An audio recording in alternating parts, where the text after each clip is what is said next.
est-ce que quelqu'un peut être considéré comme un chômeur? Dis-tu contact, cher bienvenu. Quand on peut dire de quelqu'un qu'il est chômeur? Merci, Monsieur le Président. Oui.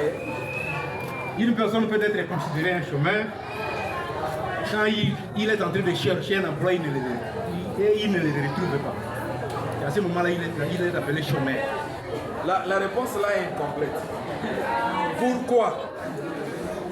Il faudrait d'abord, que cette personne montre qu'il est capable d'exercer une activité professionnelle.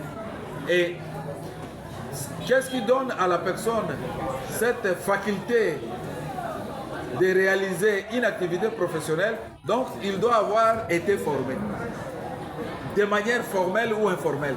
Ça, c'est la première condition. Et il est la deuxième condition, en train de chercher de manière permanente le travail. Deuxième question. Qui doit s'occuper de l'insertion sociale des jeunes? Qui? Là, nous voyons les acteurs. Qui? C'est ça ma question. Oui. Il y a l'État et le leader communautaire. Uniquement. Ce sont les éléments de la réponse. Oui, oui, je vous ai posé cette question parce que dans votre étude, peut-être puisque vous travaillez pour l'État, vous avez protégé l'État. Certes, les jeunes doivent s'engager dans des activités dans le cadre de l'entrepreneuriat, mais la responsabilité première de l'insertion de ces jeunes-là incombe à l'État. Et il y a la division des affaires sociales qui s'intéresse entre autres aux jeunes des œuvres. Il ne faudrait pas que vous partiez d'ici sans avoir ça en tête. Les jeunes, oui, mais l'État et tous les autres intervenants que vous avez évoqués. La dernière question. Bienvenue. Dernière question.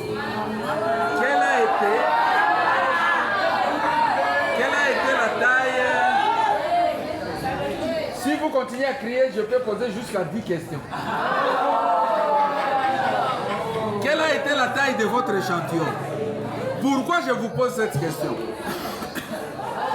Parce que dans certains de vos tableaux, vous avez un N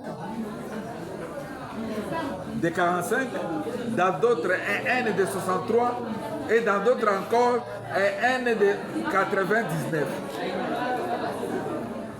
Quelle a été la taille? Comment vous pouvez expliquer que d'un tableau à un autre, le N varie? Merci, monsieur le président du jury. Par rapport à ce décalage, je pensais bel et bien que vous alliez peut-être découvrir ça. Cela n'est pas une faute, ce n'est pas aussi une erreur. La taille réelle de mon échantillon était de 45. Vu que dans mon protocole d'accord des questionnaires d'enquête, il y avait des questions à multiples réponses, 2 à 3 réponses. Et quand les personnes répondaient 2, 3, 4 réponses, ça pourrait nous amener à N65, à N85. Alors nous ne considérons pas ça comme notre échantillon, mais notre échantillon principal c'était de 45. Et maintenant, comment vous trouvez les pourcentages en pareille situation? Les pourcentages se trouvaient d'une manière simple, en faisant les calculs. Bon, merci, donnez-moi les réponses.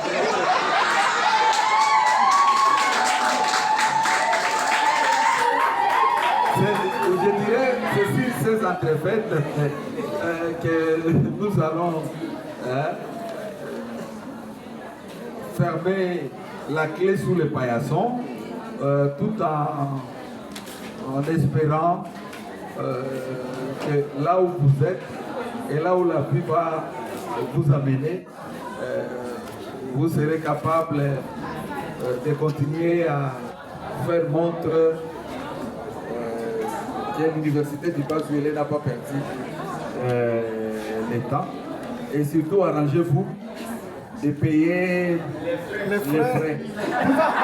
Puisque je vous informe, je profite de l'occasion. On ne va jamais délivrer même un bulletin ou une attestation de fréquentation à quelqu'un qui n'a jamais payé tous les frais de scolarité pendant les 5 ans. Ça, c'est de 1, 2, 2. Vous n'aurez ni le bulletin, ni l'attestation de fréquentation si d'aventure vous n'avez pas payé les frais du diplôme. Pourquoi? Aujourd'hui, nous sommes accablés par la DGI et la DGI qui nous réclament les pourcentages dévolus à ce service-là au titre des diplômes. Vous êtes très malin ici, félin, surtout à l'ICATI, où vous pensez que l'université